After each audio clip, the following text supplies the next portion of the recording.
Hi everybody, welcome back to another episode of Robuilt. I'm your host Rob, rocking a brand new haircut, feeling fresh. Fresh goes better than those freshness. Not worth it. So anyway, about 10 months ago, I released a video called The Harsh Realities of Prefab Homes and Why I May Never Buy Them, and oh my god, we got some butthurt people all up in that comment section. Look at this one, and this one, and this one. Oh.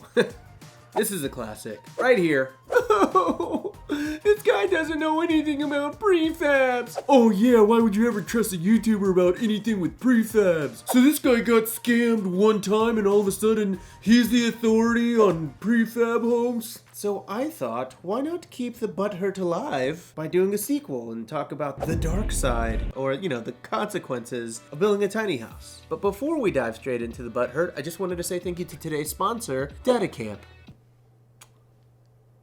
Are they cool with me saying butthurt? So before I really dive into this, I do want to say that I own a couple of tiny houses. I just made a video about how much those tiny houses make. So I've built two tiny houses, one that was $72,000 and another one that was $165,000. Yeah, I've learned a thing or two. On the Robuilt channel, I do talk about a lot of the positives with my Airbnb business and my financials, the real estate stuff. So this video really isn't meant to be a clickbait video, so I don't want you to think that. I just want to educate you. If you're really thinking about building a tiny house or buying a tiny house, I just want to teach you a little something. I want to give you the full perspective, full 360-degree donut of a perspective on tiny houses before you make such a large investment in the tiny house.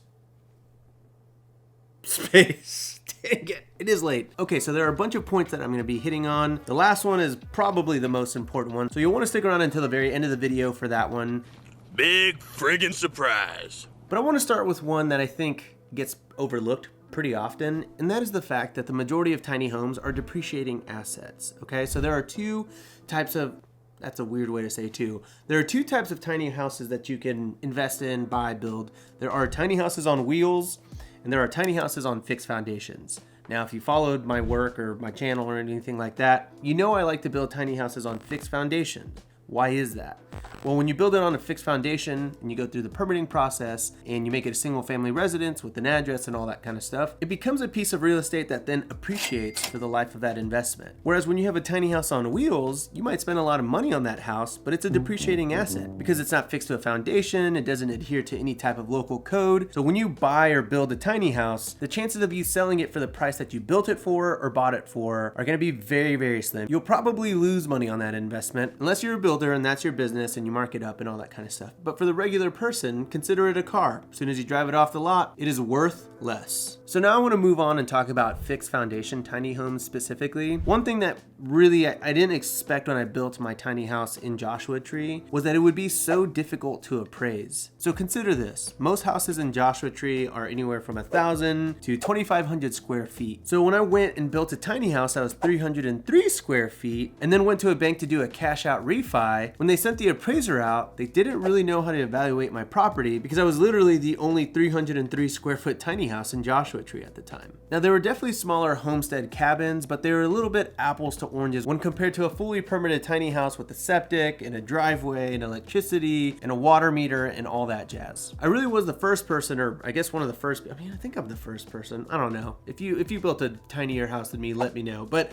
I was really the first person out there to go out there, take a leap of faith and build a tiny structure. And like a lot of people laughed at me for that because they were like, why would you build a 2-story tiny house when all the neighbors' houses are a lot bigger than yours? And ultimately I didn't really care what people had to say because I was building it for me. I knew that was going to be a special house, and ultimately I built it so that I could help supplement my parents' retirement. So a quick story on this note, and then I'm going to wrap it up. When I applied for a loan to do a cash out refi on this property, I actually had to get 3 separate appraisals. The first time the appraiser came out and appraised my property at $276,000, and I was super excited because I was going to be able to cash out 75% of that, which was $207,000. Now if you recall, I spent $165,000 to build that house, so I was going to get $42,000 extra in my pocket in the form of debt that I could then go use and invest in something else. So I was super excited, and then the bank was like, no, sorry pal, we don't believe that. That house is way too tiny and there's no way that it's worth $276,000, so we're going to send out another appraiser. Well, this next appraiser came in and appraised my house at $170,000. $200,000. And the bank was like, see, that's what we're gonna go with. And I was like,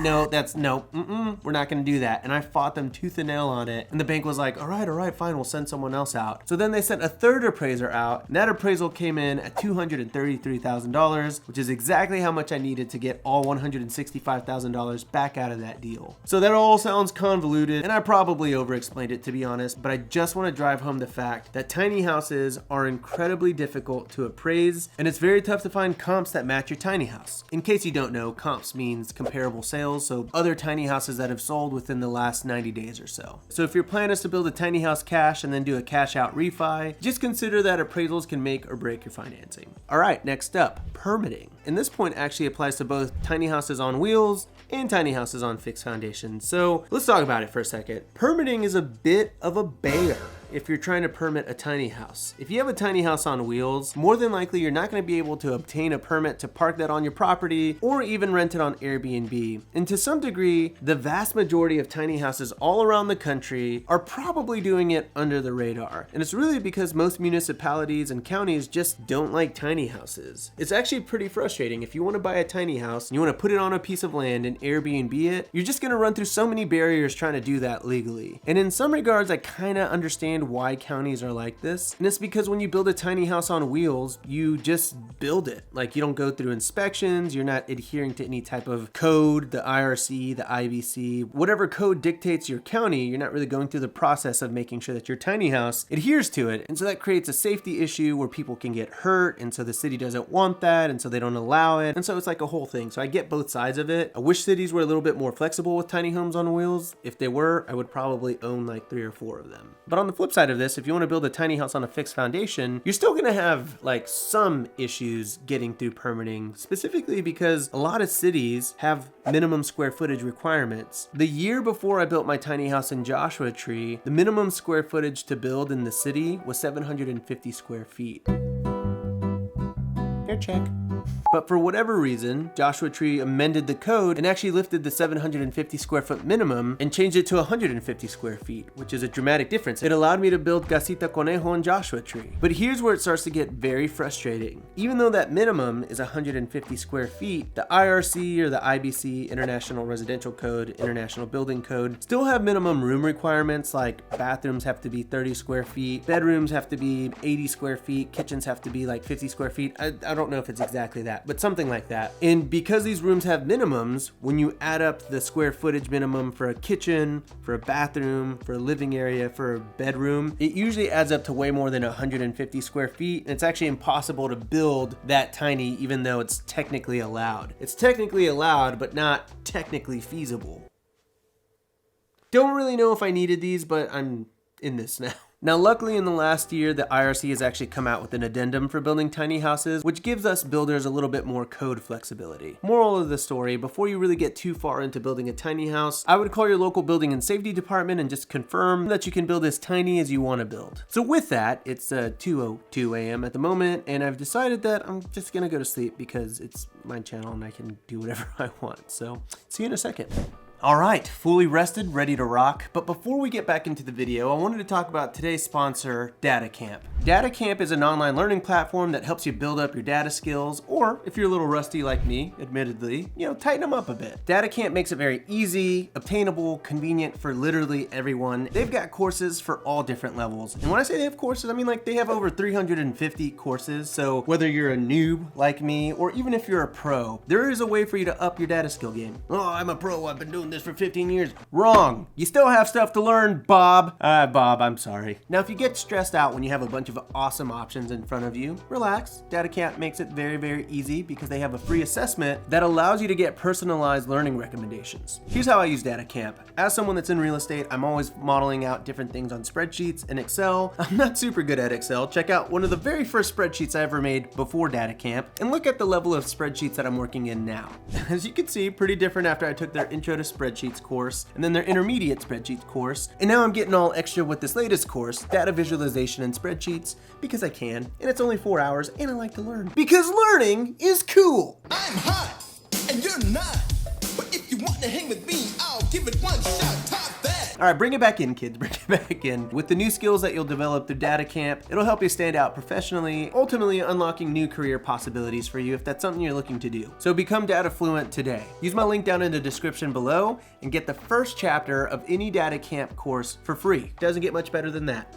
All right. Back to the video. So another thing that you want to consider whenever you're building a tiny house, kind of one of those things that I think is overlooked, is that, you know, it's tiny, makes a lot of sense, it is in the name, but because it's a tiny house, the space is just smaller. And that has certain implications when you're actually furnishing and designing a place. You have to put a lot of thought into the actual design and ergonomics of your floor plan, the different furnishings. Where are people going to get annoyed in your tiny house? Where's it going to feel super crammed when there are multiple people next to each other? And it's just super difficult to find small furniture that fits a space, that looks good, that fits the design palette that you're going for. Sometimes if you're looking at a bench or a table or a couch that fits in a certain tiny little nook in your tiny house, you may not have the option to buy a blue one, green one, yellow one, teal one, maroon one, whatever color you choose that's gonna fit in your color palette. That may not exist in the size that you need it. And so this problem starts to build on itself when you can't find a couch that you want in the color that you want it, a table that doesn't fit the size and shape that you want it, a bench,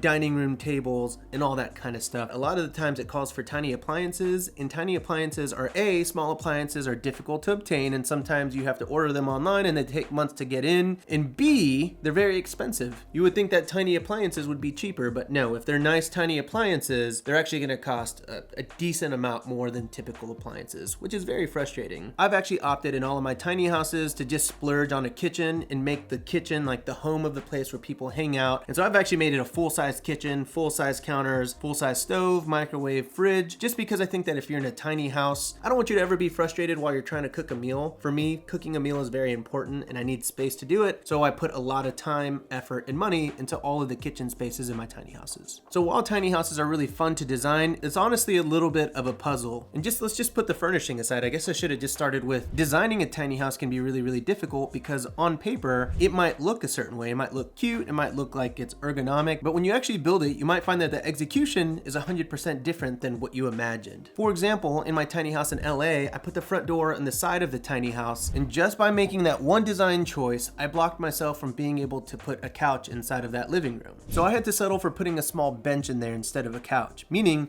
no one could ever actually hang out in that tiny house. But when I decided to build this again for Casita Conejo, I decided to put the front door at the very front of the house, and that completely changed the flow of that living room, and I was able to put a couch in there, and it's a pull-out couch that someone can actually sleep in there. So just by making that one simple design choice, I'm now able to sleep 4 people, meaning I'm able to make more money. Which I guess brings me to my next point of revenue. Tiny houses are great, obviously, they're super marketable, and people will book them. People will pay a premium to stay at your tiny house. But there is one really big sticking point here, and that's that the number one factor for your revenue in an Airbnb is generally going to be beds and heads. The more people that you can actually sleep in your space, the more money that you can make. But because tiny houses are so small, you can only ever fit 2, 3, or 4 people in your tiny houses. So that somewhat places a cap on how much you can make with your tiny house. Now, of course, this really only matters if you want to build a tiny house so that you can Airbnb it, but I wanted to throw this point out there because you cap out pretty quick. Unless you're my tiny houses, which together gross $109,000 a year. By the way, if you haven't seen the financial breakdown of both of my tiny houses and how much they make, I did a video on that a couple weeks ago, so check it out. I'll leave a link here, but finish this. No, I'm not gonna. No, this link doesn't exist. Finish this video. Don't hurt my average view duration, but then after this, maybe go watch that one. One other really big thing here with tiny houses is that they are a little bit tough to finance. This kind of goes along with the appraisal side of things that I was discussing earlier in this video. If you want to buy a tiny house that's already built, then you pretty much need that builder to offer you financing of some sort. Some of them do, a lot of them don't, and if there is financing for the tiny house, then typically it's less than desirable rates. I've seen rates anywhere from 6 to 10% on a tiny house. However, if you own a tiny house on wheels and you've achieved better financing than that, please let me know down in the comments below. I would love to hear about it. I know that RV financing is pretty cheap. I don't necessarily know if tiny houses fall in the RV camp because they aren't nationally recognized by different, departments, federal departments and all that kind of stuff to be classified as an RV. So if that's your game plan for financing, just make sure that you ask your tiny home builder. If you want to buy a tiny house, like let's say you wanted to buy Casa Conejo, well, we're going to run into the same problem with appraisals, meaning that if there aren't other tiny houses in the neighborhood that have sold in the last 90 days, for example, then there may not be enough comps and your underwriter might not approve your loan because the appraisal fell short. And you might have to come up with extra cash to pay that difference if there is a difference. Now, I do recognize that I'm speaking in very general terms here, and just take it with a grain of salt because there are 1,000 tiny home builders out there and 1,000 tiny houses in 50 different states and 100 different counties with thousands of different banks out there. So anything I say here is not going to apply to everything, but generally speaking, tiny houses on wheels, very difficult to finance. Tiny houses on a fixed foundation, difficult to finance if you want to buy it and meet your appraisal. Kind of tough to finance through a new construction loan because, again, you're going to have to run through what's called a pre-appraisal where the bank takes your plans and they'll pre-appraise your tiny house based on the finish outs and the design and all that type of stuff. But if there aren't any comps, then yeah, it's not going to work out. So just keep that in mind before you spin your wheels for 8 months trying to find financing. It's just going to be a journey for you. It's not impossible, but you're going to have to work for it. And that's effectively why my first tiny house in LA, I had to go with a personal loan that was 7.54% interest. And then I paid about $16,000 on a 27% interest credit card. And then for Casa Conejo, I used a home equity line of credit for $87,000 of it. My parents kicked in $40,000 cash. There's a whole reason I did that. Watch the video and my breakdown for why. And then I put a lot of it on a 0% interest credit card, and I really had to cobble these deals together because financing them was just not working out for me. And one last thing that I think is usually kind of not talked about a lot, I think it's basically, let me just say it. Oh, why am I still talking about saying it? I should just say it, Rob. Here, let me drink some water and then I'll get to it.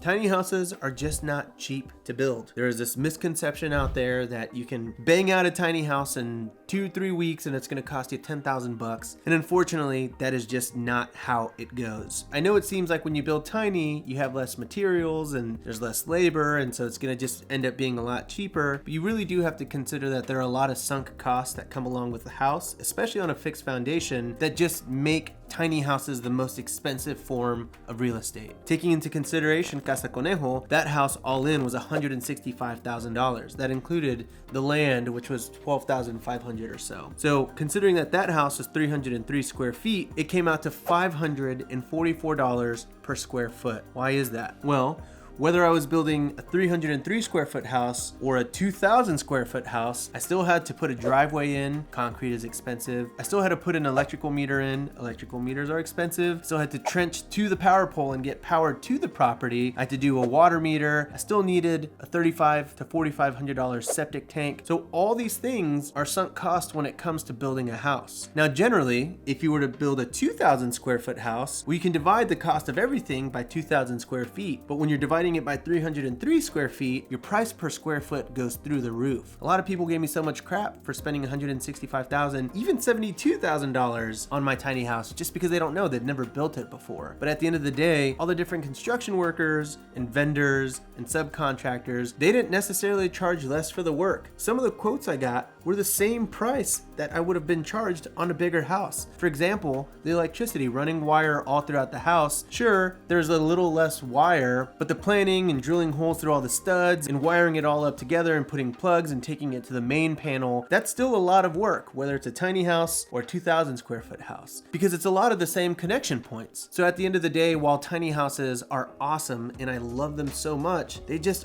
aren't a cheap thing to build. When I built my first tiny house in Los Angeles, California, my contractor told me it was going to cost me $40,000 to build, and he was really just trying to get my business, and I was just so dumb, and I was like, yeah, that's amazing. Oh my God, I'm going to save so much money. Well, what I didn't really understand at the time was the concept of getting multiple bids on a construction project, so I just took him at his word, and that house ended up costing me $72,000, and at the very end of it, I had to kick the crew out and finish it myself because I ran out of money. It's because I didn't understand that the sunk costs of building a house are the same, whether it's teeny tiny or really, really big. So when you're working with a contractor or a builder to design and build a tiny house, I would really recommend getting several quotes because a lot of people will just tell you it's going to be cheap, and it probably won't. And really, if you just peruse online at different tiny home builders like Tiny Homes on Wheels, you'll see that they're not $25,000 to buy. Typically, a luxury tiny house on wheels is going to cost you anywhere from $60,000, really at a minimum, all the way up to $125,000. I see them all the time. And honestly, I don't even scoff at it. I saw a tiny house on wheels the other day that was $125,000, but it was super nice. It had board and batten, it had wood floors, it had stainless steel appliances. Uh-oh, light is off. Oh, I gotta wrap this up. Custom cabinetry, nice furniture. I mean, when you really start to think about all the labor that goes into a tiny house, it gets pretty expensive. So while I want you to get a tiny house if that's something that you want, I want you to understand that, yeah, the dream of doing it super cheap really only exists if you're using a bunch of reclaimed materials and you're doing a lot of the work yourself. If that's the case, then it can be super cheap. But if you're hiring someone else to do it, it's not necessarily gonna be the most affordable thing on the planet. So will I ever build a tiny house ever again?